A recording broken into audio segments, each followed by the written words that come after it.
but, I feel like we digress slightly.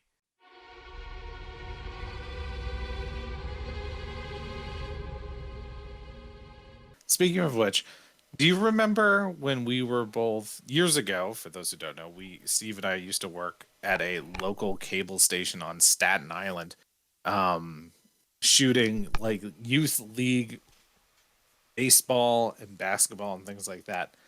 And I remember there was one time we were doing a hockey game, and somebody started talking to the broadcasters while they were doing their commentary. I remember just giving the dude a look and be like, "What, dude? Leave!" And he was like, "Oh, I'm sorry," and he backed off. It's like they're not just having a discussion. This is a recording here. You can see their microphones, can't you? Reminds me of the Clone High episode where they're doing the high school basketball game, and it's just like, I've been talking into my hand this whole time. The other one's like, my mic's not even plugged in. I'm like, do you think it's just that? Like, do you think it's just two really enthusiastic old guys who like to come out and yell at these kids? Because I'm behind that. I could see that happening in Staten Island. That'd actually be fun. Staten Island.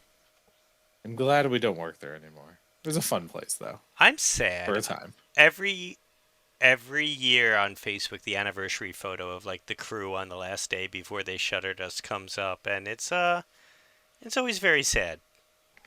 I mean, Yeah, I had left for Boston before then. it was terrible work.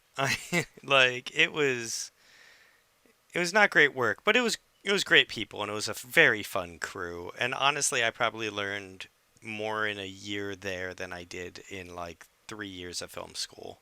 No, because we actually had to do stuff. It Yeah, wasn't theoretical. Nothing will be better than Marty's lunches. We had this Marty's great lunches. old timer who served us lunch every game that we shot, and he was a blast. Shouts to Marty. Marty. Yeah, he's my Facebook friend. He's still kicking. He's still doing it. Still doing it. He's still doing providing lunch. I don't know about that. I don't know if he's still craft services. I hope he's retired by now. That was like over 10 years ago, and he was very old then. Don't let him hear you say that. Mm.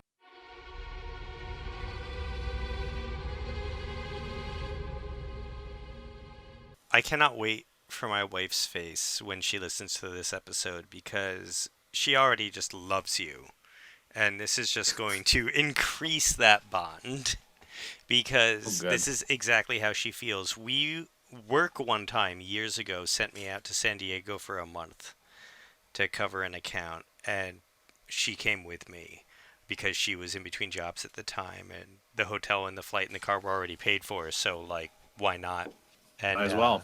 so she came out, and we were hanging out in San Diego in Balboa Park, which is like their central park. And there was this tropical bird, like they have like all the like the troubadours and the artists and stuff, and there was just this cart that had like 20 tropical birds, and like you would walk up and they'd like hop onto your shoulder, and like you could hold them, and like they'd walk around behind you and you could pet them, and they'd tell you about them. And she literally ran off the path as I was like, I'd be oh, running right with her. it was all birds of paradise. They were gorgeous. I love them. My family actually had a parrot for a while.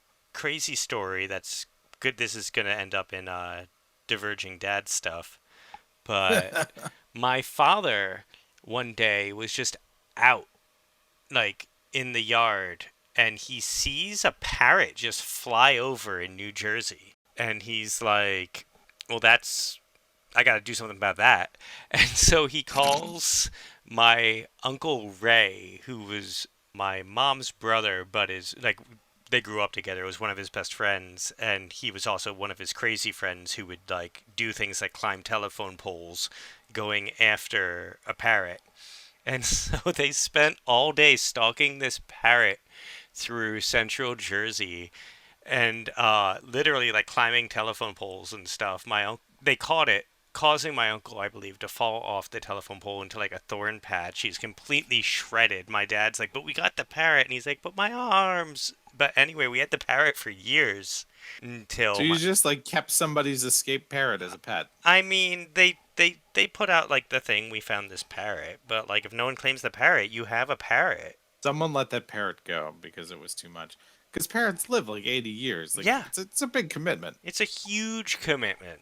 But I digress. That's my parrot story.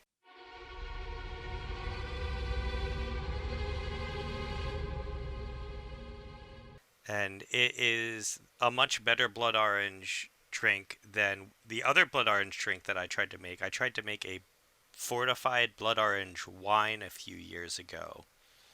And it Like you were trying to like get the you ferment it yourself. Yeah, yeah. In at the Crossroads, who did the Game of Thrones cookbook, way before they did the Game of Thrones cookbook, they were doing like weird medieval recipes and drinks and stuff, and I think it was them. And they found a recipe for a fortified blood orange wine from like I don't know, the 17th century or something, and it apparently when they made it was amazing, and I tried to make it and it was a little too complex for the first time ever brewing anything, and it was not amazing. Oh no. Yeah, it was real bad, and we made a lot of it. Oh no. Yeah, my brother drank it, but like that doesn't say a lot. I was honestly worried he was going to get sick or go blind. Yeah, you don't want to mess with that. I don't, I've not ever gotten to my own home brewing or home fermenting. It is not a hobby I've ever thought to embark on myself. I appreciate people who do, but it's just like I feel like there's a lot that can go wrong there. Yeah. Yeah, I still have all the brewing supplies, and I'm thinking of starting to brew my own sodas. There you go. Soda, it's a much lower risk. Much lower risk to make, ginger ale and like root beer than it is to fortify wine.